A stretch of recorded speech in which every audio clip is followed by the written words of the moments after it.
Hi, this is Group 49, and today we'll be presenting the final draft of our project that is Evaluation Representation Learning Strategies for Leaf Disease Detection. So, the members of this group are Meet Vora, Prerak Bhandari, and Vihar Shah. So, talking about the problem statement, uh, here we choose leaf disease detection as the project because the thing is that plant diseases are something which threatens global security and directly affects the food chain, and it has a major impact in the field of agriculture. Now, there have been various methods which have been proposed to identify the disease in the plants using deep learning strategies. But the only problem with deep learning strategies is that the amount of label data set needed uh, is really high. Like, in order to train a really good discriminative model, you need a good uh, training classifier with a good amount of label data set. But the thing is that when it comes to plant disease, you don't have that much amount of label data set. So in this particular exercise, we represent a novel methodology where we use representation learning, assuming that we don't have the labels for the dataset, and we try to make our classifier better using this approach.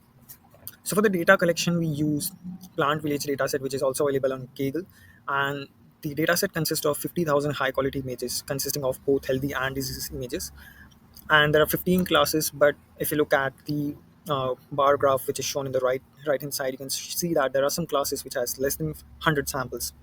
So here there is a problem of data imbalance, and the thing is that for this exercise we divide our data set into three categories, that is 70% training, 15% validation, and 15% test. And we use stratification so that the ratio is maintained among all these three the data sets.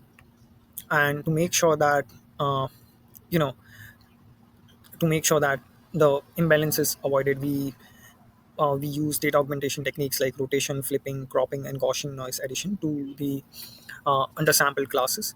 And we also resize and normalize the images that are 224 cross 224. And for the part of data analysis, let me just use my presentation here.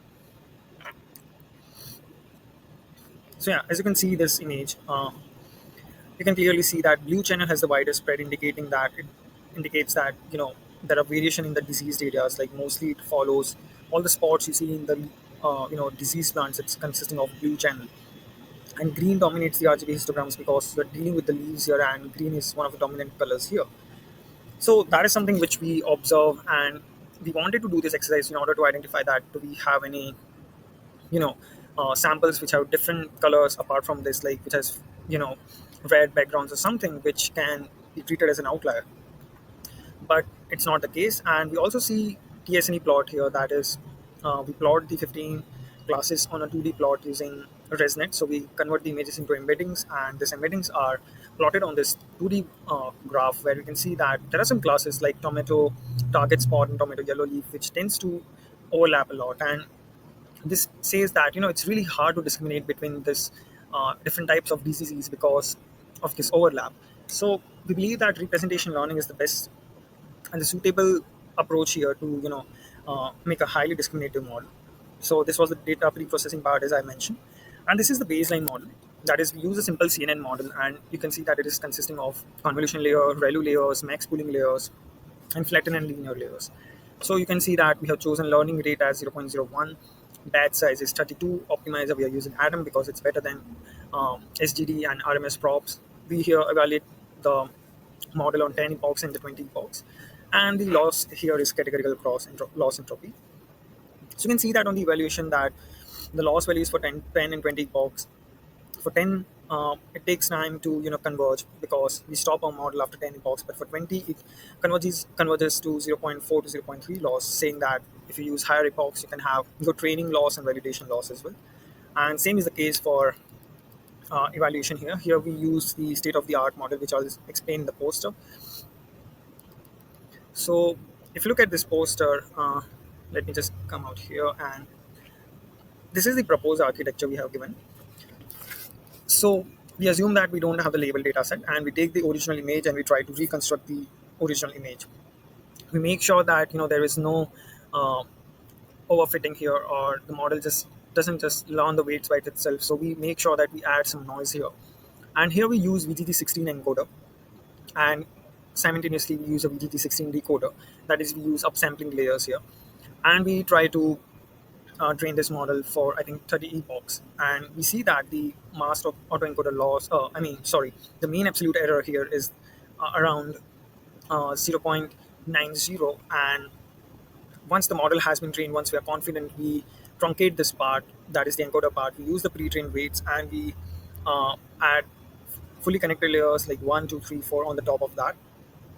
We believe that here using VGC16 here makes sure that you already have good initialization weights like from ImageNet, and when you're using this kind of images, these layers become much more better, like because the weights have been fine-tuned here. And once we have the pre-trained weights, we use it to create a classifier using that encoder layer. And if you look at the evaluation part, yeah, so the baseline CNN model, it has around 65.2% accuracy. Validation is 60.8 and 62.1%. Secondly, we also try a simple CNN autoencoder, that is, it doesn't have any pre-trained model like VGT16 or ResNet kind of things. We just train the autoencoder, we truncate the encoder part, and we create a classifier. Then we just simply use VGG16 here, and we see that using pre-trained networks has actually better accuracy because they have been trained on huge corpus before. So we believe that using this pre-trained model as a part of our encoder and decoder, we can achieve better accuracy, and that is something which we see in our training, validation, and testing accuracy. So here are the confusion matrix for the best performing model. The ROC, the area under curve, is really good, that is 99.23. These are the training and validation loss here, and we also evaluated on F1, F2, F1 precision and recall scores, and the model tends to perform really better, and we believe that this is state of the art result. Uh, so here is our conclusion, that we believe that using representation learning makes your model really better because it's able to capture that nuances within the image, the hidden details which cannot be captured by the classifier models. And once you have trained the you know this big model, the autoencoder model, we can just truncate this model and build a classifier on top of that, because these weights are initialized to capture those nuanced parts or the hidden parts of the image. And as a result, the model performs really well. But talking about future work or the limitation, we believe that we could have used better models like ResNet, ExceptionNet, or Vision Vision transformers, which could have significantly given a better accuracy. And we believe that we can also extend this work to 3D images, like where you have been capturing video frame, and on the top of that you apply this models. And talking about the prior work, um, Prerak Bhandari has an extensive knowledge in the field of backend and Git versioning. Also, Viharsha helped in creating autoencoder models. Minitura significantly helped in creating baseline models and data analysis part. So that is all the details and the prior work from our group. And thank you so much. I hope you love the presentation.